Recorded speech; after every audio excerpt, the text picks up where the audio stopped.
પહેલા તારા કામની શરૂઆત કરું છું. અંતરના વિચારોની રજૂઆત કરું છું. રાજી રહે તુજ મુઠ્ઠી દેવ જન્મ નહીં, બસ એટલી તુજથી મુનાજાત કરું છું.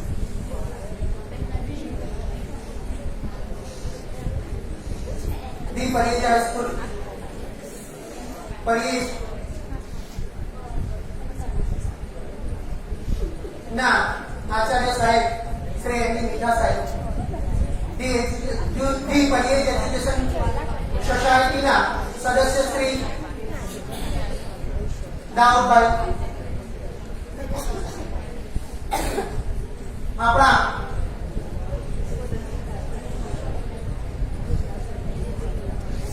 શિક્ષણનું કાર્ય જેના વગર અધૂરપ અનુભવે એવા વહીવટી સહાયક શ્રી યાસીન સાહેબ, શિક્ષક સાહેબો, શિક્ષિકા બહેનો અને વાલા વિદ્યાર્થી ભાઈઓ,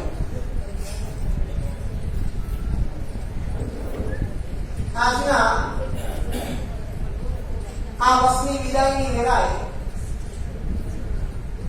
આમ તો ઘણું બધું કહેવાય ગયું છે, પરંતુ તેમ છતાં પણ ધોરણ 12ના ક્લાસ ટીચર તરીકે મારે કેટલીક બાબતો હજુ પણ પેલા સાથ ન છૂટે એવી રીતે કાયમી કહેવાની રહે કે કાયમી ધોરણે ગમે એટલું કહેવાય તેમ છતાં પણ હજુ કંઈક કહી દઉં, હજુ પણ કંઈક કહેવું તો સારું, એ પ્રકારની ભાવના અને એ પ્રકારની ઉત્સુકતા કાયમી જોઈએ. કારણ કે છેવટે હું પણ માણસ છું અને મારી સાથે પણ લાગણીઓ જોડાયેલી છે. दिलों में तुम अपनी बेताबियां लेके चल रहे हो तो जिंदा हो, नजरों में ख्वाबों की बिजलियां लेके चल रहे हो तो जिंदा हो. तुम हवा के झोंकों के जैसे आजाद रहना सीखो, तुम एक दरिया के जैसे लहरों में बहना सीखो. हर एक लम्हे से तुम मिलो खोले अपनी बाहें, हर पल एक नया सफर देखने की निगाहें. जो अपनी आंखों में बेताबियां लेके चल रहे हो तो जिंदा हो, दिलों में तुम अपनी बेताबियां लेके चल रहे हो तो जिंदा हो.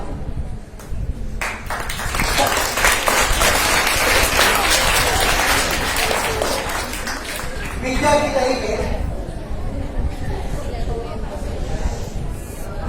तरीके તમારા હૃદયની અંદર કેટલીક આકાંક્ષાઓ, કેટલીક ઉત્સુકતા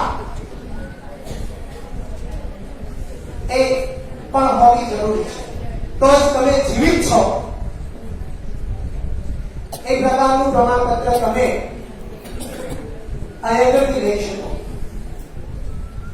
જ્યારે વિદ્યાર્થી શીખવાનું બંધ કરી દે છે ત્યારે એ એઝ અ વિદ્યાર્થી એ વિદ્યાર્થી નથી રહેતો. શિક્ષક પણ એક આદિકાર વિદ્યાર્થી જ છે. જો શિક્ષક પણ શીખવાનું છોડી દેશે તો એનું શિક્ષકત્વ પણ અહીંયા નાશ પામે છે. વિદ્યાર્થી મિત્રો, ધોરણ 10 ની અંદર ગઈકાલે કેટલીક સૂચનાઓ આપી દીધી છે. ધોરણ 12 ની અંદર તો હું કાયમી ધોરણે અમુક પ્રકારની વાતો કરતો હોઉં છું. તેમ છતાં પણ આજના આ પ્રસંગે કેટલીક વાતો મારે તમારી સમક્ષ ખુલ્લી મૂકવી છે કે તમે સ્વયંસારે કીધું તે પ્રમાણે કે તમે જ્યારે અહીંયાથી જઈ રહ્યા છો ત્યારે તમે સંપૂર્ણ જ્ઞાન પ્રાપ્ત કરી લીધેલું છે. ધોરણ 10 અને 12 નું જે ચોપડીઓમાં આપવામાં આવ્યું છે તેમ છતાં પણ તમારી જીવનની કેટલીક પરીક્ષાઓ આ પરીક્ષા પછી શરૂ થશે, જેમાં તમારે સફળ થવાનું છે.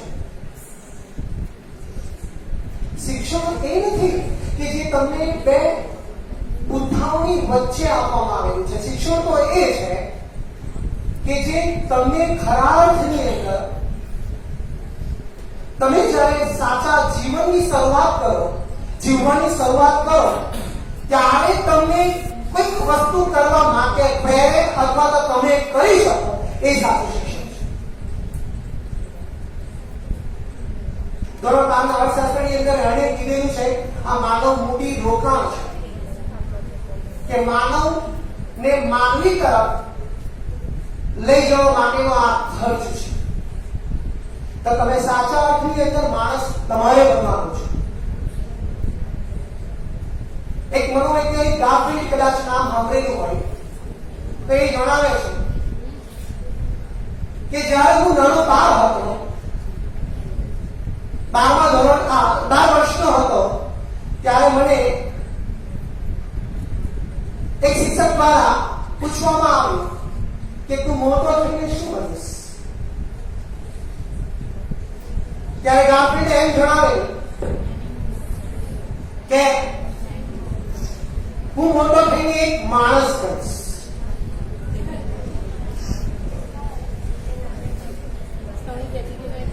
તો શિક્ષકે અચરજ થઈને પૂછ્યું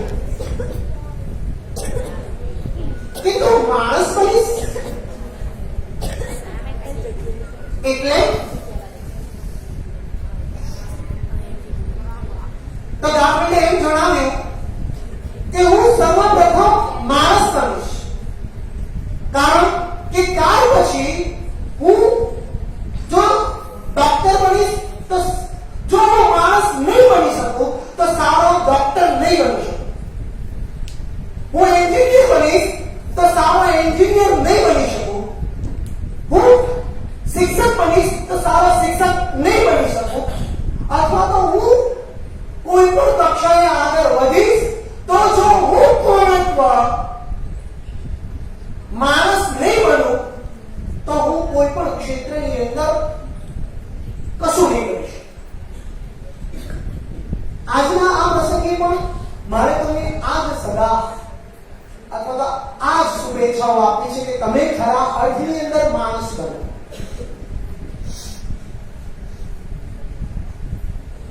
વિદ્યાર્થી મિત્રો,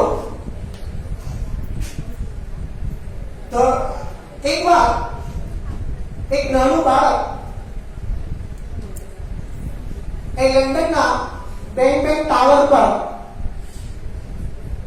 ટાવરની નીચે પેલા ખુલ્લા ગાર્ડનમાં બેઠેલું હતું અને પોતાનું હોમવર્ક કરી રહ્યું હતું. એ દરમિયાન એના પિતા કે જે એક સફાઈ કામદાર હતા તે ત્યાં તો સફાઈ કરી રહ્યા હતા. અચાનક 12 વાગે છે અને આ બેંગ ટાવરના પેલા ક્લોક પરથી 12 વાગ્યાના ટકોરા પડે છે અને ટકોરા કે ડંકાની સાથે જ પૂરી રીતે પેલું બાળક ઉત્સુકતાવશ એમ બોલી ઉઠે છે કે Stevens will become the mayor of London. Stevens will become the mayor of London. અને આ અચાનક એના હૃદયમાંથી જન્મેલા આ અવાજની સાથે દ્રઢ મનોબળ, દ્રઢ સંકલ્પ અને મહેનતના જોર પર એ દિશાની અંદર પગ મારવાની શરૂઆત કરે છે. ત્યારે આ બાળક એટલે કે સ્ટીવનસન કે જે 12 વર્ષે આ પ્રકારની હૃદયમાં જન્મેલી આશા પર જ્યારે કામ કરે છે ત્યારે એ સૌથી કુમળી વયે અથવા તો સૌથી નાની વયે 19 વર્ષે એ લંડન જેવા શહેરનો મેયર બને છે.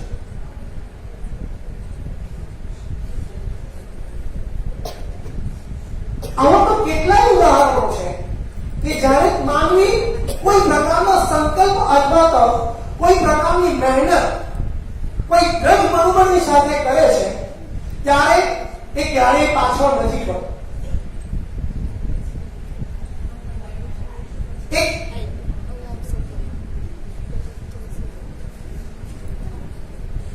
પ્રોફેસર લખે છે વિલિયમ જેમ્સ કે માણસમાં એવી તો અદ્ભુત શક્તિઓ છે,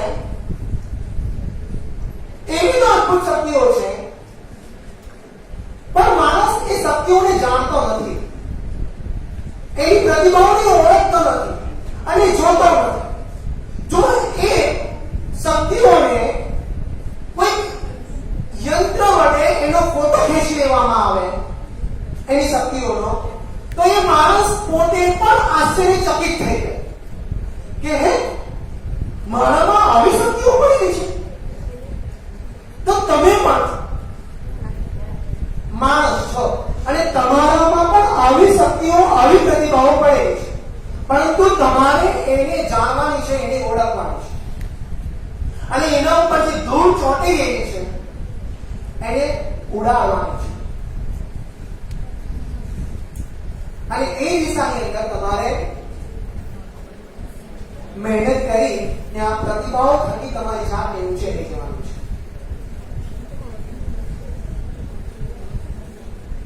વિદ્યાર્થી મિત્રો, આવી કેટલીક વાતો તો વારે ઘડીએ થયા જ કરે છે, તેમ છતાં પણ હવે ધોરણ 10 અને 12 ના વિદ્યાર્થીઓ બધું જ મેળવી લીધેલું છે. ત્યારે પેલી ફિલ્મનો એક ડાયલોગ છે, તમને કદાચ તમે ચકલી ઇન્ડિયા ફિલ્મ જોયું હશે. ત્યારે ચકલી ઇન્ડિયા ધોરણ 12 ની અંદર તમે બે વખત કીધેલું પણ છે કે ચકલી ઇન્ડિયા ની અંદર જ્યારે આખી મેચ જીતીને તેઓ ફાઇનલ ની અંદર પ્રવેશ કરે છે, ત્યારે એના કોચ તરીકે પેલો કબીર ખાન એટલે કે શાહરુખ ખાન ફાઇનલની રમત કેવી રીતે રમવાની છે સ્ટ્રેટેજી દર વખતે સમજાવે છે, પણ આ વખતે સમજાવતો નથી. જ્યારે બધી ખેલાડીઓને એમ લાગે છે કે આજે આપણે કેવું રમવાનું છે, એ હવે આપણને આ કોચ દ્વારા કોઈ સ્ટ્રેટેજી સ્વરૂપે કહેવામાં આવશે. ત્યારે એ બંધ રૂમની અંદર જાય છે અને આ કબીર ખાન એટલે કે એમનો કોચ શાહરુખ ખાન અંદર પ્રવેશ કરે છે. ત્યારે બધી ખેલાડીઓને એમ હતું કે આજે આપણે કોઈ પ્રકારની સ્ટ્રેટેજી સમજાવશે કે ફાઇનલની અંદર આપણે કેવી રીતે રમવાનું છે. હવે જ્યારે તમે પણ ફાઇનલ રમવા માટે આગળ વધી રહ્યા છો, ત્યારે એ જ શાહરુખ ખાનના શબ્દો અથવા એ જ કબીર ખાન કોચના શબ્દો હું અહીંયાથી તમને કહેવા માંગુ છું કે હું કબીર ખાન કહે છે એટલે કે શાહરુખ ખાન કહે છે કે હું આજે તમને એ નહીં સમજાવું કે આજે તમારે કેવી રીતે રમવાનું છે.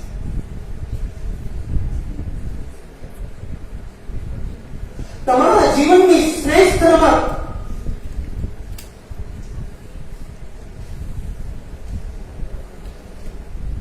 જો આ દોઢ 3 કલાકની અંદર તમે રમી લીધી તો તમે ચેમ્પિયન છો. અને તમારે પણ આ બધી જ તૈયારીઓ તમે કરી લીધેલી છે. ક્વાર્ટર ફાઇનલ, સેમીફાઇનલ બધું જ રમી લીધેલું છે. હવે તમે ફાઇનલ રમવા જઈ રહ્યા છો ત્યારે તમને પણ એવું હોવું જોઈએ કે અમે ચેમ્પિયન છે, અમને કોઈ હરાવી શકે તેમ નથી. ચાહે ગમે તે વિષયનું પેપર હોય, સ્ટેટિસ્ટિક્સનું પેપર હોય, એકાઉન્ટન્સીનું પેપર હોય, વિજ્ઞાનનું પેપર હોય કે ગણિતનું પેપર હોય, અમને કોઈ પેપર કે કોઈ પૈસા અમે ચેમ્પિયનને હરાવી શકે તેમ નથી.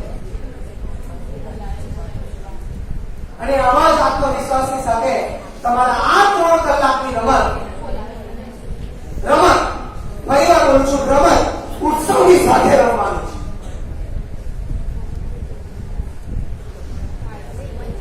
યાદ રાખજો, આ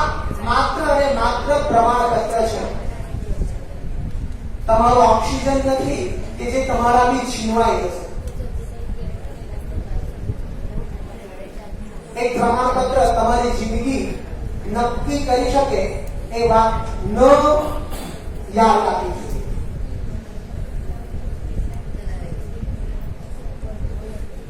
હવે વધારે સમય ન લેતા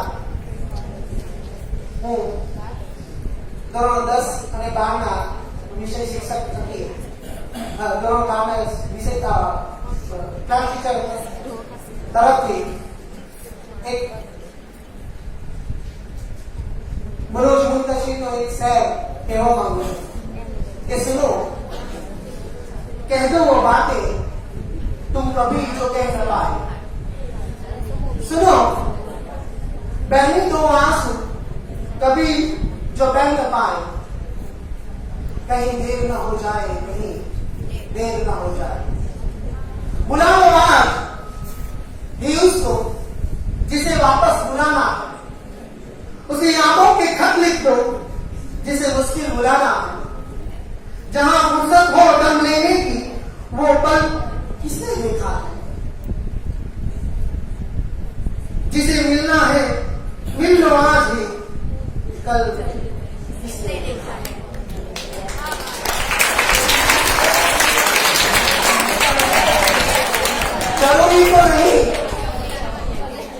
जरूरी तो नहीं कि हर मुसाफिर लौट के आए. सुनो कह दो वो बातें तुम कभी जो न कह पाए. सुनो बहने दो आंसू कभी जो बह न पाए. कहीं देर न हो जाए, कहीं देर न हो जाए. अंते शुभेच्छाओं માટે આશીર્વચન પ્રતિ હું ધોરણ 10 અને ધોરણ 12 ના વિદ્યાર્થીઓને દિલથી દુઆ આપું છું કે તેઓ આ શાળા છોડીને કોઈ પણ ક્ષેત્રની અંદર કોઈ પણ ક્ષેત્રે પોતાની કારકિર્દી બનાવે. એમાં આ શાળાનું, આ ગામનું અને આ સંસ્થાનું, આ શહેરનું નામ રોશન કરે અને તેઓ ઉત્તરોત્તર પ્રગતિ કરે એવી દિલથી દુઆ. આભાર.